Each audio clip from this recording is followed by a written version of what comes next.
नमस्कार दोस्तों, रंगमंच कहानियों का में आपका स्वागत है। तो कहानियों का सिलसिला शुरू करते हुए लीजिए सुनते हैं मालती जोशी की कहानी, जिसका शीर्षक है स्नेह बंध।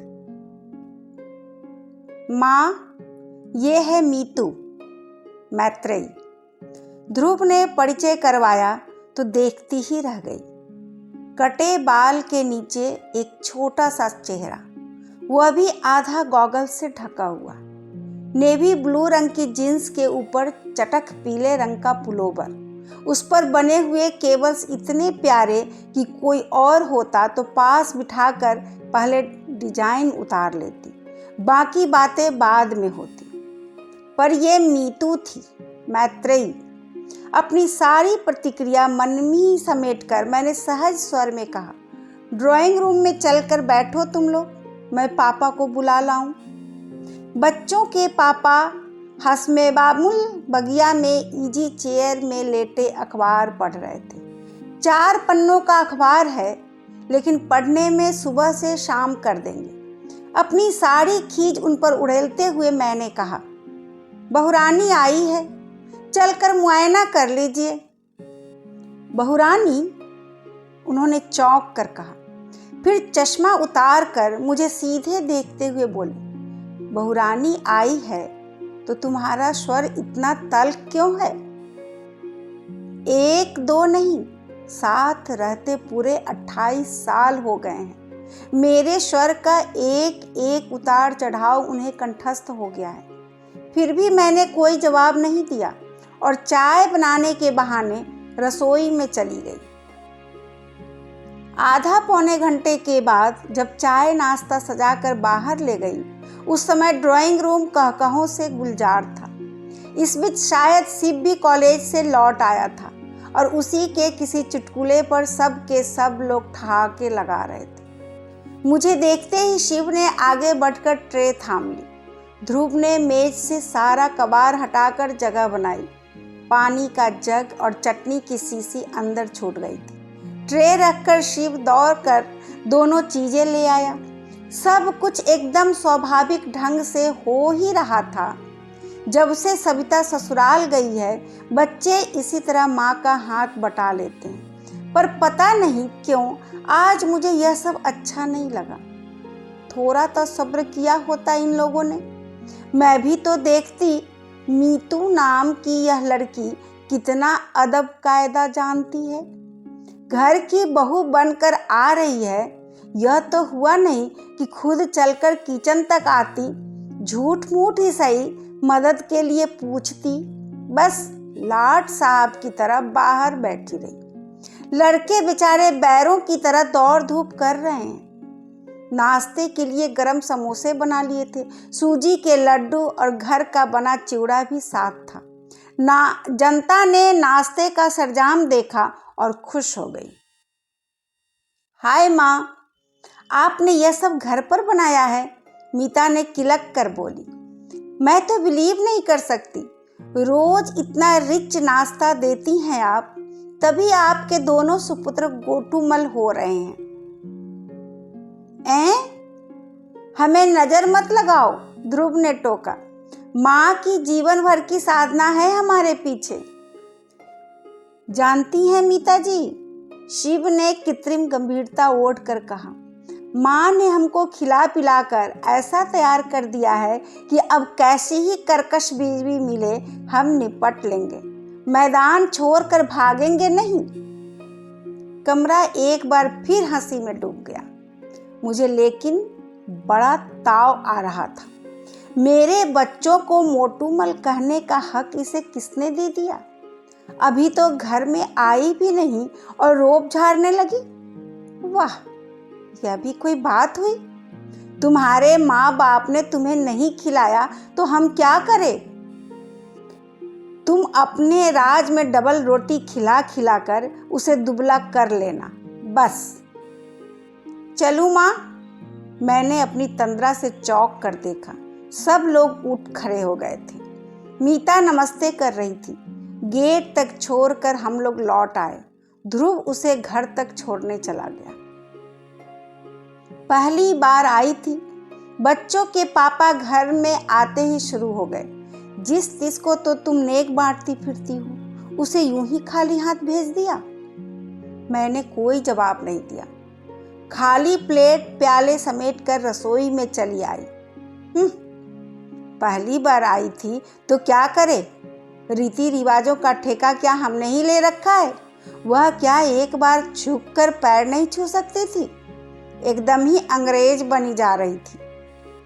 सारी शाम मैं रसोई में ही बनी रही। मुझे मालूम था मेरी प्रतिक्रिया जानने को सब उत्सुक होंगे, पर मैंने किसी को हवा नहीं लगने दी। शिव तक 1-2 बार आकर मडरा गया, पर मैं व्यस्त होने का दिखावा करती रही। रात खाने की मेज पर भी एक अव्यक्त तनाव था। बच्चों के पापा ने 1-2 चुटकुले सुनाकर उसे तोड़ने की कोशिश भी की, पर बात कुछ बनी नहीं। खाने के बाद भी काम कहाँ खत्म होता है। सारे दरवाजे खिड़कियाँ मुझी को देखनी होती है, घर भर की बत्तियाँ बुझानी होती है, टंकी में पाइप छोड़ना होता है, दूध दही के बर्तनों को जाली की अलमारी में रखना होता है, आंगन में सूखते कपड़े उतारना होता है। एक एक काम निपटाती जा रही थी कि देखा ध्रुव पास आकर खड़ा हो गया है। माँ, उसने कांपते हुए स्वर में पुकारा। क्या है? तौलिए को तहाते हुए मैंने पूछा। तुम्हें मीता कैसी लगी? मेरे लगने का क्या है, तुम्हें पसंद आनी चाहिए बस। नो मम्मा, तुम्हारी पसंद बहुत जरूरी है, तुम्हारी और पापा की। शाम से मन में जो अंधर उठ रहा था ध्रुव के प्रश्न से तीव्र हो उठा। तुमने जवाब नहीं दिया माँ। अच्छा, यह बताओ, क्या उसे पता था कि तुम उसे कहाँ ले जा रहे हो? मैंने प्रति प्रश्न किया। हाँ, क्यों? तो क्या वह ढंग से कपड़े पहनकर नहीं आ सकती थी? कम से कम तुम उसे। मैंने कहा था माँ। फिर वह बोली, मैं जैसी हूँ वैसी ही उन्हें देख लेने दो, बेकार नाटक करने से फायदा खैर। कपड़ों को छोड़ो, वैसे कैसे लगी बताओ? ध्रुव इतनी अजीजी से पूछ रहा था कि उसका दिल दुखाते न बना। अच्छी है, मैंने अनमने ढंग से कहा और बात समाप्त कर दी। वरना सच तो यह था कि मैंने मीता को ठीक से देखा ही नहीं था। पहली ही नज़र में उसका हुलिया देखा और मन खट्टा हो गया था। बहू को लेकर मन में कितनी कोमल कल्पनाएं थी, सब राख हो गई थी। गुस्सा तो अपने लाडले पर आ रहा था। प्रेम करते समय इन लोगों की अकल क्या घास चढ़ने चली जाती है? कैसे प्यारे प्यारे रिश्ते आ रहे थे, पर तकदीर में तो यह सर्कस सुंदरी लिखी थी ना। एक सांस भरकर रह गई मैं। एक बार हम लोगों की स्वीकृति की मुहर लगने भर की देर थी, फिर तो सारे काम फटाफट और कायदे से होते चले गए। मीता के पिताजी स्वयं घर आए और उन्होंने औपचारिक रूप से रिश्ते की पहल की। मीता को अपनी बहू बना लेने के लिए करबद्ध निवेदन किया। उन्होंने बताया कि पत्नी की मृत्यु के बाद उनके बच्चे अक्सर हॉस्टल में ही पले हैं, वे हमेशा टूर पर ही बने रहे। 2 साल पहले लड़के की शादी हुई है, तब से घर कुछ आकार ग्रहण करने लगा है। हॉस्टल में रहने के कारण मीतू काफ़ी कुछ सीखने से वंचित रह गई है। वे तो डर रहे थे, पर ध्रुव ने उन्हें आश्वस्त किया है कि माँ बहुत सहनशील और स्नेहमयी है, वे उसे अपने अनुसार ढाल लेंगी। उत्तर में ध्रुव के पापा ने भी उन्हें आश्वस्त किया, कहा कि हम लोग इतने दकियानुसी नहीं हैं कि एक आर्किटेक्ट लड़की से 16वीं सदी की बहू तलाशे।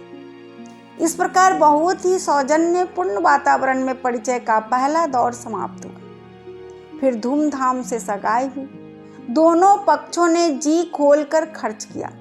दान दहेज तो कुछ लेना था नहीं, लेन देन की करवाहट भरी चर्चा से बच गए हम लोग।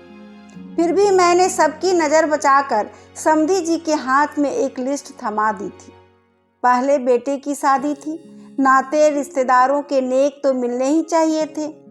अपनी बेटी को तो लोग देते ही हैं, जिंदगी भर यह देना समाप्त ही नहीं होता, पर बाकी लोगों को मौका तो सिर्फ शादी में ही आता है ना। एक लिस्ट मैंने ध्रुव को भी पकड़ाई थी। लिस्ट क्या थी? होने वाली बहू के लिए पूरी आचार संहिता थी। मीता अब शादी के बाद ही इस घर में आएगी। भविष्य में वह बाल नहीं कटवाएगी, हाथ में चूड़ियां डालने की आदत डालेगी, शादी में सिर ढकेगी, घर में मेहमान रहेंगे तब तक साड़ी पहनेगी, लोगों के ध्रुव के सामने नाम लेकर नहीं पुकारेगी। खूब लंबी सूची थी, बारीक से बारीक जो भी बात याद आती गई जोड़ दी थी। शिव ने तो उसका नाम 20 सूत्री कार्यक्रम रख दिया था। आते जाते ध्रुव को छेड़ देता, दादा भाई भाभी को कितने सूत्र रटा दिए। कभी कहता, भाभी से कहना फर्स्ट डिवीजन ना आने से भी चलेगा, पर कम से कम पासिंग मार्क्स तो आने ही चाहिए। यह छेड़छाड़ सिर्फ मजाक के तौर पर नहीं होती थी, इसमें एक अव्यक्त आक्रोश भी था। माँ के कारण उन लोगों की इमेज एकदम पुरानपंथी हो गई थी। ध्रुव मुंह से तो कुछ नहीं कहता था, पर शिव के छेड़ने पर जैसे उदास हंसी हंस देता।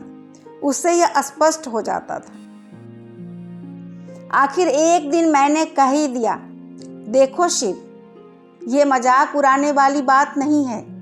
ये मत सोचो कि मैं अपने लिए कुछ कर रही हूँ। मेरी तो बस यही इच्छा है कि नई बहू के आते ही आलोचना न शुरू हो जाए। आखिर मेरी भी तो वह कुछ लगती है, और तुम तो जानते हो शादियों में कुछ लोग आते ही इसी मकसद से है कि नुक्स निकाले और आलोचना शुरू कर दे।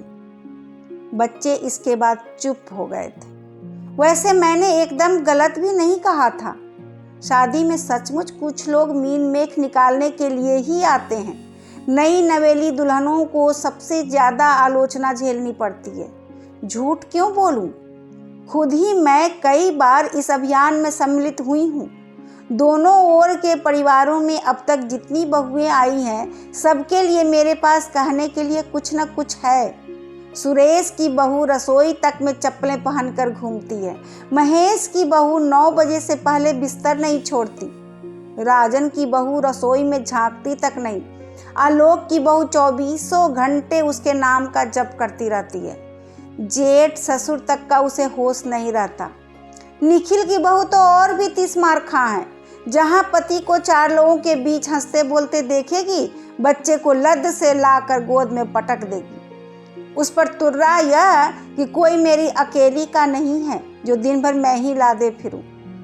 सुन सुनकर कान पक गए तो बुआ जी ने एक दिन कह ही दिया, बहू, सब जानते हैं कि बच्चे कोई अकेला पैदा नहीं करता, पर उसका कोई इस तरह ढिंढोरा भी नहीं पीटता। ये सारे नमूने मेरे आंखों के सामने थे, इसलिए मन में एक आदर्श बहू की कल्पना थी। सोचा था कि ध्रुव के लिए जो लड़की लाऊंगी वह इन सब से अलग होगी, पर अपना सोचा सब कहाँ हो पाता है। तुम्हारी सारी शर्तों का पालन करेगी, तब तो तुम्हें वह अच्छी लगेगी ना माँ? ध्रुव ने एक दिन गले में बाहें डालकर बड़ी आशा से पूछा था। तब यही सोचकर संतोष कर लिया था कि लड़का आज भी मुझे कितना चाहता है। आसपास के वातावरण को देखते हुए यह भी कम न था। शादी हुई और खूब धूमधाम से हुई। घर की पहली शादी थी। अनगिनत मेहमान आए थे, उनमें से कईयों को निराश लौटना पड़ा। टीका टिप्पणी का एक भी मौका हाथ नहीं लगा। मैं खुद बहुत डरी हुई थी। एक तो लड़की की माँ नहीं थी, करता धरता बड़ी बहन थी जो अमेरिका में ही बस गई थी। पति पत्नी दोनों डॉक्टर थे। भैया भाभी तो आए नहीं, पर स्वागत सत्कार में, खान पान में कहीं कोई त्रुटि या अव्यवस्था नहीं हो पाई थी। मीता के पापा तो पीछे जा रहे थे, पर बहन बहनोई, भैया भाभी, चाचा ताऊ सभी सौजन्य और विनम्रता की मूर्ति बने हुए थे। और जयमाला के समय जब मीता को देखा तो बस आंखें जुड़ा गई। अपना यह रूप लावण्य इतने दिनों तक उसने कहाँ छिपा रखा था। लाल सुर्ख बनारसी साड़ी में लिपटी वह किसी सलोनी गुड़िया सी लग रही थी। अंतरजातीय विवाह को लेकर एक शूल था, मन में वह भी जीता रहा। इसी बात को लेकर ननद रानी कोचती रही हैं। अब सर उठा के सामने सबके कह सकूंगी, भाई हमने तो लड़की का रूप गुण देखा, विद्या बुद्धि देखी और घर परिवार देखा, बस जात पात को आजकल पूछता ही कौन है। 8-10 दिन में घर में मेला सा लगा रहा। मीता जितने 2-4 दिन रही, नंदों के बीच दबी ढकी बैठी रही, उनके बच्चों का लाड़ दुलार करती रही, रिश्तों की सास और जिठानियों की मान मनुहार करती रही। सभी लोग प्रसन्न थे और जाते समय हर कोई मुझे बधाई देता हुआ गया। शादी के बाद दोनों 8-10 दिन के लिए मसूरी घूमने चले गए थे। उनके लौटने तक मैंने सविता को रोक लिया था। सोचा ननद भौजाई थोड़े दिन साथ रह लेंगी। दूसरे दिन सुबह सुबह मैं रसोई में व्यस्त थी कि सविता पास आकर फुसफुसाई, माँ बहुरानी को तो देखो। देखा, बड़े बड़े पीले फूलों वाली मैक्सी पहनकर वह मेज पर प्लेटें लगा रही हैं। मैं और सविता दोनों एक दूसरे का मुंह ताक रहे थे। इस बात को कौन उठाए और कैसे? मैं तो आजकल लड़कों से खौफ खाने लगी थी, पर सविता तो उन दोनों को घास नहीं डालती थी।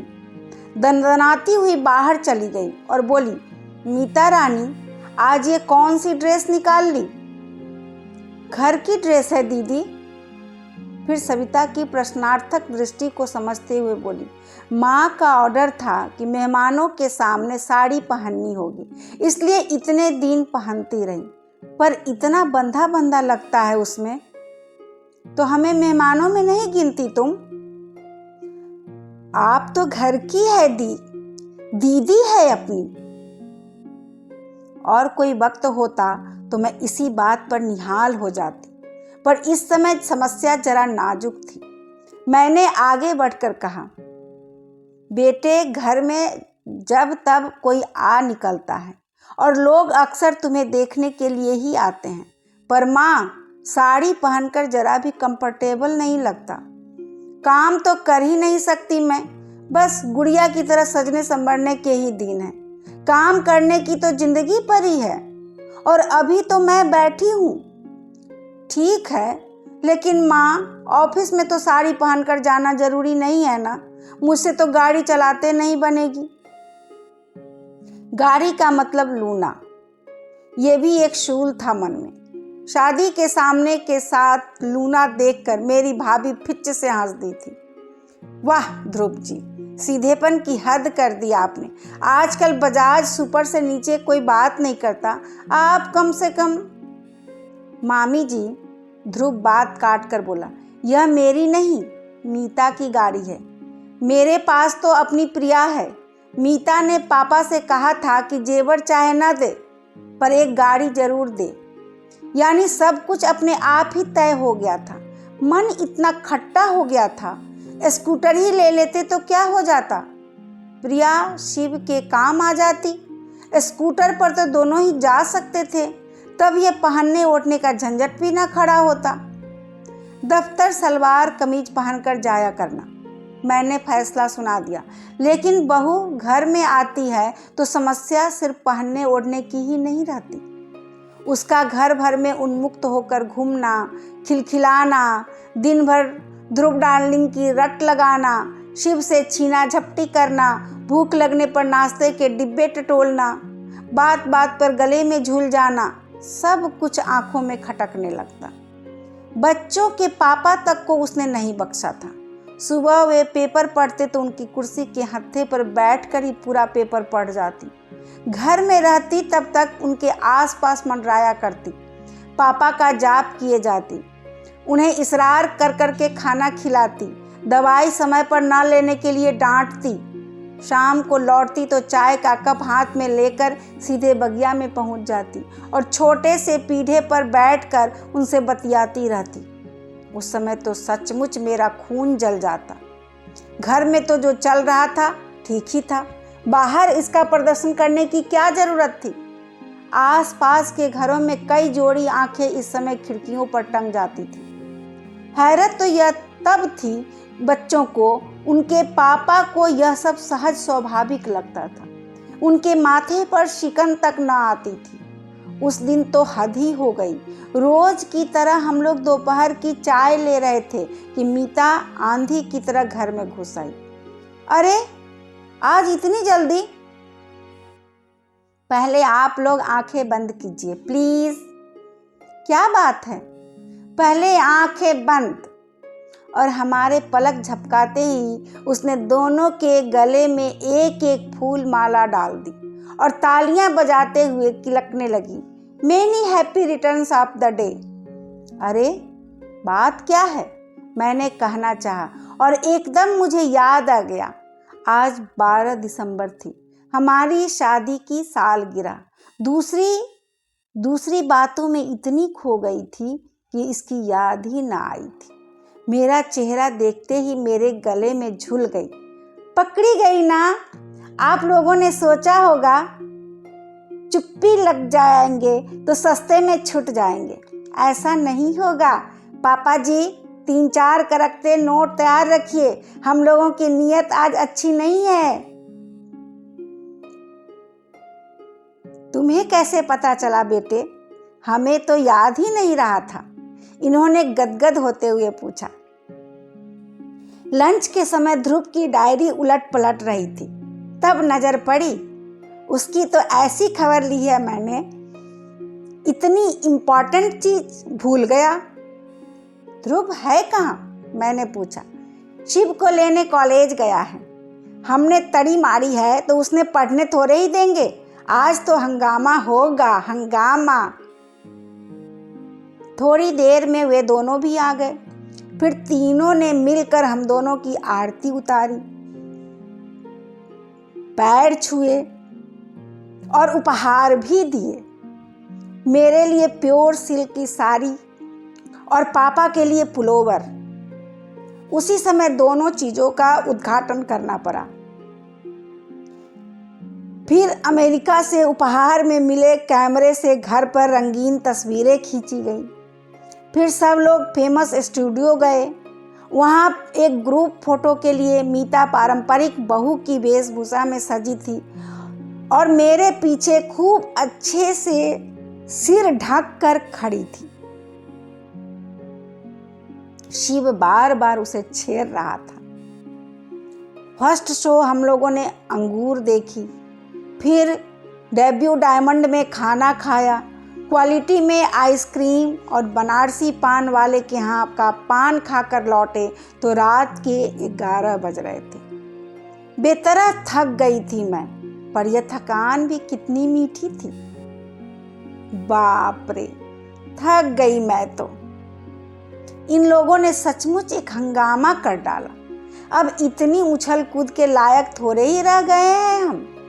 रात मैंने हंसते हुए कहा, पर देखा ये चुप हैं और आग्नेय दृष्टि से मुझे घूर रहे हैं। क्या हुआ?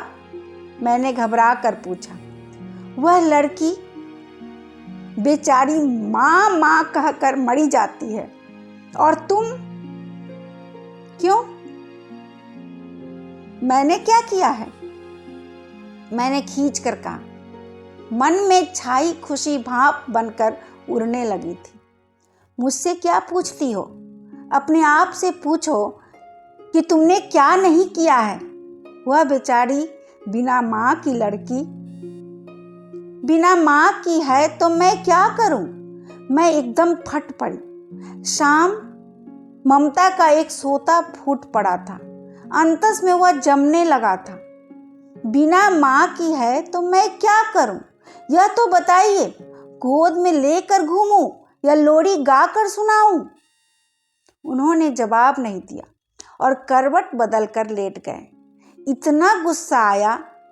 यह अच्छा तरीका है, जवाब देते ना बने तो बात ही खत्म कर दो। अजीब मुसीबत है, मैंने बुदबुदाई। दिन भर घर में धींगा मुश्ती चलती रहती है, छोटे बड़े का भी लिहाज नहीं रखा जाता, फिर भी मुझे चैन नहीं है। पराई लड़की पर तो लोगों को इतनी ममता हो जाती है, साल 6 महीने में अपनी जाई घर आती है तो उसका तो कभी ऐसा लाड दुलार नहीं होता। लाड दुलार क्या खाक करूँगा, वह तो तुम्हारे अनुशासन में पली हुई बिटिया है। आज तक कभी खुलकर बात भी की है उसने मुझसे। अब चुप रहने की बारी मेरी थी। जनवरी के प्रथम सप्ताह में ध्रुव को अचानक 6 महीने की ट्रेनिंग के लिए जर्मनी जाने का आदेश मिला। घर में एक खुशी की लहर दौड़ गई। कितने सारे लोगों में सिर्फ उसी का चयन हुआ था। गर्व से हम लोगों के कलेजे गज भर भर के हो गए थे। जोर शोर से तैयारियां शुरू हो गई और मेरा दिल बैठने लगा। लड़का पहली बार इतनी दूर परदेश में जा रहा था और फिर नई नवेली बहू को पीछे छोड़ कर जा रहा था। मीतू को भी क्यों नहीं ले जाते, घूम आएगी, इन्होंने कहा था, लेकिन मीता ने इस प्रस्ताव का विरोध किया। वह बोली, बेकार रुपए फेंकने से क्या फायदा पापा जी, ध्रुव का खर्च तो कंपनी देगी, मेरा तो हम ही लोगों को उठाना पड़ेगा। कभी अपना भी चांस आएगा, है ना शिव। वह हमेशा की तरह हंसमुख बने रहने का भरसक प्रयास करती, पर कभी कभी उसका चेहरा बेहद उदास हो जाता। स्वाभाविक भी था, पर मुझे चिंता हो चली थी। आखिर मैंने एक दिन ध्रुव से कहा, बेटे, तुम्हारे लौट आने तक मीता अपने पापा के यहाँ रहे तो कैसा है? कहीं भी रह लेगी माँ, 6 महीने की तो बात है, पलक झपकते बीत जाएंगे और सब कुछ ठीक ठाक रहा तो लौटते समय 15-20 दिन के लिए उसे बुला लूँगा, घूम घाम लेंगे। उसने तो बात समाप्त कर दी थी, पर मेरी चिंता वैसी की वैसी बनी हुई थी। बच्चों के पापा का इन दिनों कुछ ठीक नहीं था। वह यहाँ उदास बनी रहेगी तो उसका संबंध सीधे मुझसे जोड़ देंगे, इसलिए डर लग रहा था। शिव और मीता उसे छोड़ने बंबई तक गए थे। लौट कर मीता अपने पापा के यहाँ चली गई। उसकी भाभी के यहाँ लड़का हुआ था। फिर महीने भर बाद भाभी अपने पीहर चली गई तो उसने घर की देखभाल के लिए वहाँ रह जाना चाहा तो हमने कोई आपत्ति नहीं की। घर एकदम सुनसान हो गया था। बच्चों के पापा ध्रुव से ज़्यादा मीता को मिस कर रहे थे। हर चौथे 8वें दिन समधियाने पहुँच जाते, कभी घसीट कर साथ मुझे भी ले जाते। तब समधी जी चुटकी लेते, अपने बच्चों के लिए कैसे दौड़े दौड़ कर आ जाते हैं आप, मुझ गरीब की तो कभी सुध भी न ली। शिव भी अक्सर देर से घर लौटता। कभी भाभी के साथ शॉपिंग करनी होती थी या उन्हें कभी मूवी दिखानी होती थी। कभी कभार वह भी घर पर आ जाती, पर पहले का सा तूफान बरपा नहीं करती। हंसती खिलखिलाती, पर उसमें पहले की सी जीवंतता नहीं थी। जब वह चली जाती तो यह कहते, कहा था साथ चली जाओ, तब नहीं मानी, पैसे का मुंह देखती रही, अब मन ही मन घुल रही है। मार्च का अंतिम सप्ताह रहा होगा। एक रात इनके पेट में जोर का दर्द उठा। पता नहीं कितनी देर से तड़प रहे थे। मेरी तो अचानक नींद खुली तो देखा पेट पकड़े बैठे हैं, चेहरा सफेद पड़ गया है। क्या हुआ? मैंने घबरा कर पूछा। क्या पेट दर्द कर रहा है? उन्होंने जवाब नहीं दिया। मैं उठी, पानी गर्म किया, रुई में हींग की डली लपेट कर उसे जलाया, फिर प्लेट में अजवाइन, काला नमक, हींग और गर्म पानी लेकर इनके पास आई। वे मना करते रहे, पर जब मैं बार बार आग्रह करने लगी तो चिढ़ कर बोले, जरा बात तो समझा करो, वैसा दर्द नहीं है भाई। फिर कैसा है? मैं दोपहर से बाथरूम नहीं गया हूँ और अब बता रहे हैं?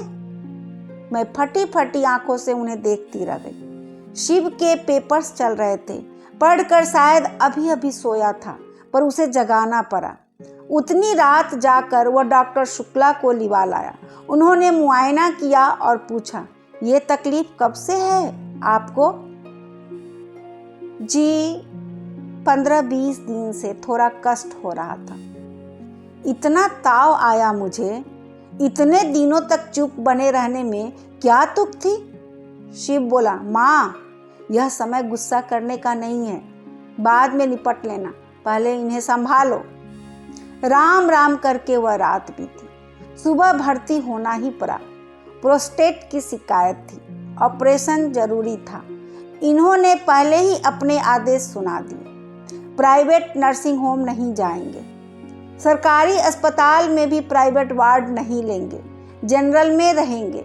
इस ऑपरेशन के बाद नर्सिंग की बहुत ज़रूरत होती है, प्राइवेट वार्ड में कोई झांकता भी नहीं, 10 बार बुलाने जाना पड़ता है। उनकी बात न मानने का कोई उपाय नहीं था। खजाने की चाबी उन्हीं के पास थी। ध्रुव यहाँ होता तो बात दूसरी थी, पर अब उतनी दूर से बुलाने का कोई मतलब भी ना था। जनरल वार्ड में जो एक रात गुजारी है, उफ, जिंदगी भर याद रहेगी। इनकी वैसी हालत में नींद आने का कोई प्रश्न ही नहीं था, पर आसपास के वातावरण ने मन को इतना बोझिल कर दिया कि सुबह उठकर लगा मैं ही बीमार हूँ। और दुर्गंध अब भी याद आती है तो मन पर कांटे से उगाते हैं। सुबह शिव कहीं से चाय लाया था मेरे लिए, पर घूंट भर भी गले से नहीं उतरी। 10 बजे ऑपरेशन होने को था। 9 बजे ही इन्हें स्ट्रेचर पर डाल कर ले गए। मैं और शिव भी पीछे पीछे चल पड़े। जहाँ तक जाने दिया वहाँ तक गए। फिर मैं वहीं बैठकर इष्ट देव का जाप करने लगी। शिव बेचारा दौड़ धूप में व्यस्त हो गया। नमस्ते बहन जी। मैंने चौंक कर देखा, मीता के पापा थे। आपने तो खबर भी नहीं की, इतने बेगाने हो गए हैं हम लोग। उनके स्वर में आक्रोश था, शिकायत थी। मैं क्या जवाब देती। वो भी मीतू अभी किसी काम से घर गई थी, तब पड़ोस के मेहता साहब ने बताया। सब कुछ इतना अचानक हो गया, मैंने अपराधी स्वर में कहा। शिव बेचारा एकदम अकेला पड़ गया था। सारी दौड़ भाग उसी के जिम्मे थी। यही तो मैं कह रहा हूँ, उसे अकेले सारी दौड़ भाग करने की क्या जरूरत थी। हम लोग किस लिए हैं? कल को ध्रुव सुनेगा तो क्या कहेगा? उनसे तो जो भी कहेगा, मुझे तो अपनी चिंता हो गई थी। ध्रुव मुझसे क्या कहेगा?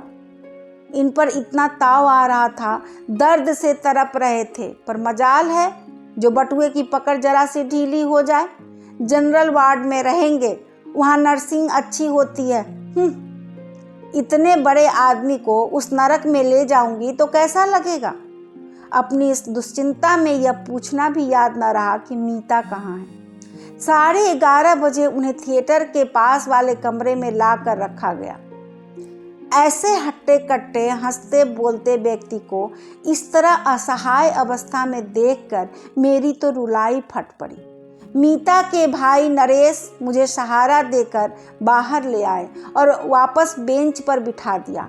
असहाय सी मैं भी वहीं बैठी रही। 2 घंटे बाद उन्हें वार्ड में ले जाने की अनुमति मिली। ये 2 घंटे मेरे लिए 2 युग हो गए थे। वार्ड में वापसी के समय काफिला जरा बड़ा था। घर परिवार के लोग थे और स्टाफ के भी। ढेर सी शीशियां स्ट्रेचर के साथ चल रही थी और सब लोग उन्हें उठाए हुए थे।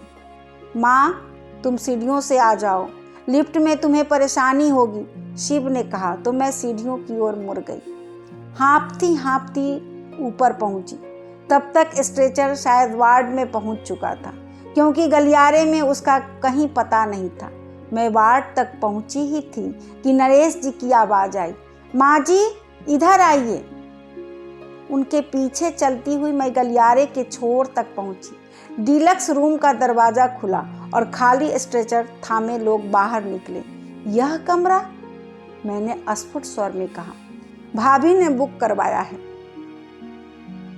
मेरा असमंजस ताड़ कर शिव पास आकर फुसफुसाया।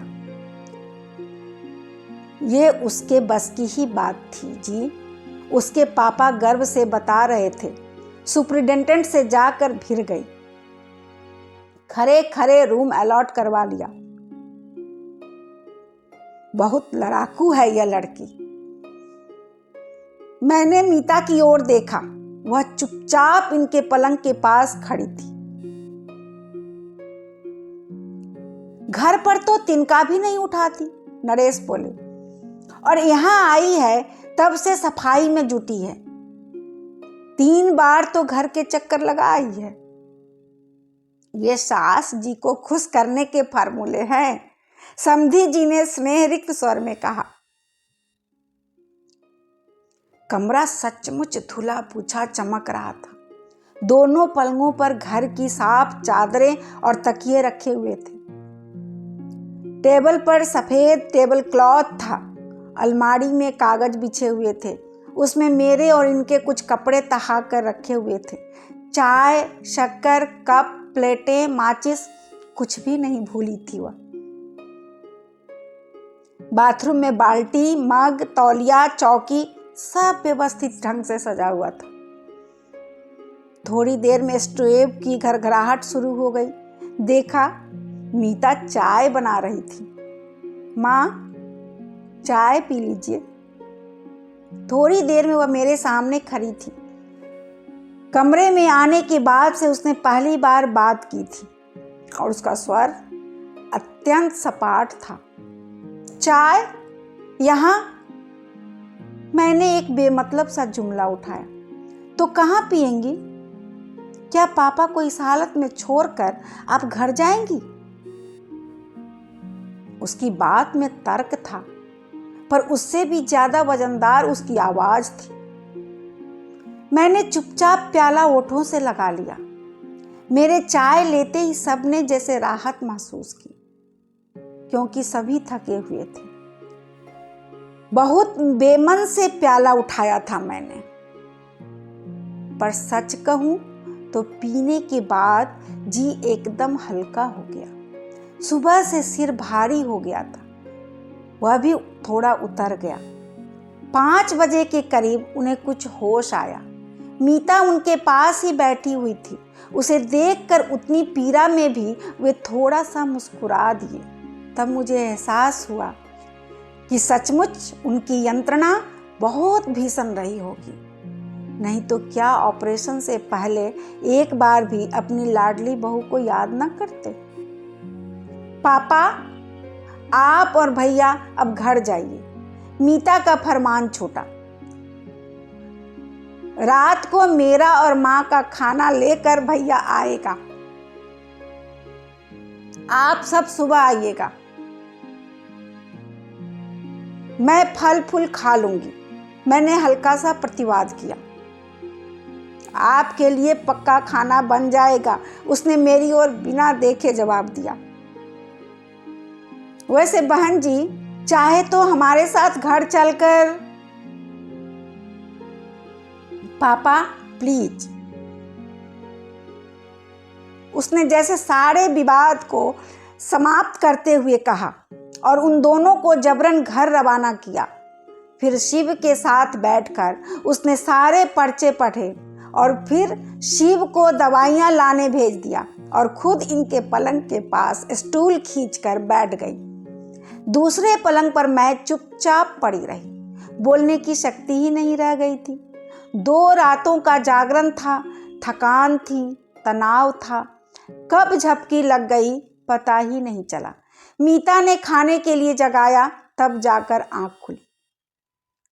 समधी जी से रहा नहीं गया। खाना लेकर खुद आ गए थे।